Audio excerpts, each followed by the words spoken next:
What's up, you guys? Welcome back to another video.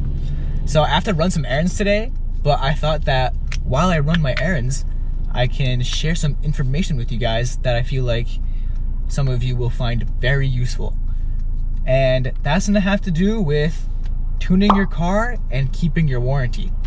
So if that sounds interesting, make sure to hit that like button. And if you're new to the channel, make sure to subscribe. To start off, a lot of people think that if you tune your ECU, you automatically lose warranty on everything. And I'm just here to let you know that that could probably be the case.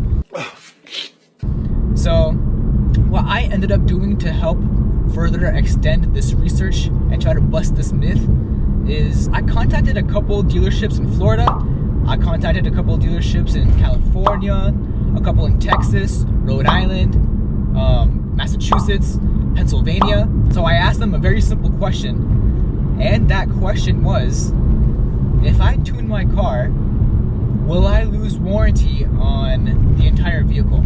Let me just say that it depends. It depends on your dealership. For example, the dealership near my house ended up saying that if you tune your car, you will lose warranty on everything. That shocked me. But the thing is, I don't know if that's illegal though, because let's say, for example, my heads-up display goes bad and I have a tune. The heads-up display and the tune is not directly correlated with each other. So I think maybe they said that in order to scare me a little bit, to not put like any aftermarket upgrades on the vehicle. That's just one dealership. Other dealerships that I contacted around America, they said that in general, let me just put it in a nutshell. In general, if you tune your car and something goes wrong, depending on what that is, then they will have to check whether or not the tune directly correlated with the damage. A specific example that one of the advisors gave me from a dealership was, let's say your car is tuned, but your door lock stops working, that would be repaired under warranty, because obviously the tune has nothing to do with it. And that's what makes sense. But if you have a drivetrain issue, let's say your rear diff is going out and you have a tune, they will most likely, 99% chance, most likely blame it on the tune, and they would flag your VIN and tell you to F off.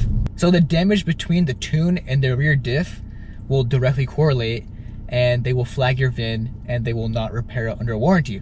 So for example, one of my friends, he has a C63 and his rear diff was going out because he was pushing over 630 horsepower, and his rear diff was going out just because he drives the car hard a lot.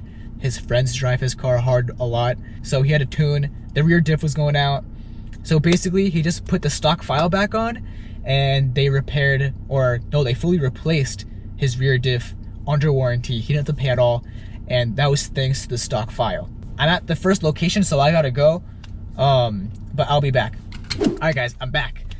Okay, so where were we? For the most part, a lot of dealerships, they will actually check to see if there's a direct correlation between the damage and the tune. So let's say you have a tune and something goes wrong with your spark plugs or your coils or your fuel injectors. There's a chance that even if you have a tune and you don't have a stock file, you can go to the dealership and they could replace it under a warranty. It completely depends on which dealership you're going to. But he said that they don't go after tuned cars and flag them automatically, which is a good sign because it makes sense. If a tune damages something that isn't related to the powertrain, then why would the entire car be flagged? Why would the VIN be flagged? I'm back to conclude the video finally. If you have a tune and something happens to your rear diff or your transmission or anything drivetrain related, then most likely they will blame the tune. But if you have a stock file, there's a chance that you can put the stock file back on and they will replace whatever happened to your transmission or your rear diff under warranty. Yeah, boy. If you have a tune but you don't have the stock file, then what you can do is you can buy a module that will completely wipe the ECU and wipe the tune's footprint on the ECU and then like the dealership will not be able to figure out if you had a tune or not. I would only recommend that if you have something major going on, like your turbo blows up or something else like major happens to your engine, or like your transmission fails, something, then I recommend getting that. It's only like 500 or 600 bucks, and it's way better than getting your VIN flagged and having to pay thousands. If you had something simple like mine, like my spark plugs, if you just go to like a good Euro shop to get it fixed, and you won't have to worry about getting your VIN flagged or anything. But yeah, there you go. If you guys learned something new, make sure to hit that like button, and you should definitely consider subscribing. Make sure to follow me on Instagram, and I will see you in the next video. See ya. Don't finna jump for the shit all top when I speak, all cap with the speech till they caught up in the rapture. I'm so out of line with the phrase game. Let's take a break, been a long day. Hit your line, what you fall through with the nightsticks. Maybe help me spark the ideas. We got nowhere else to go, it's only up from here.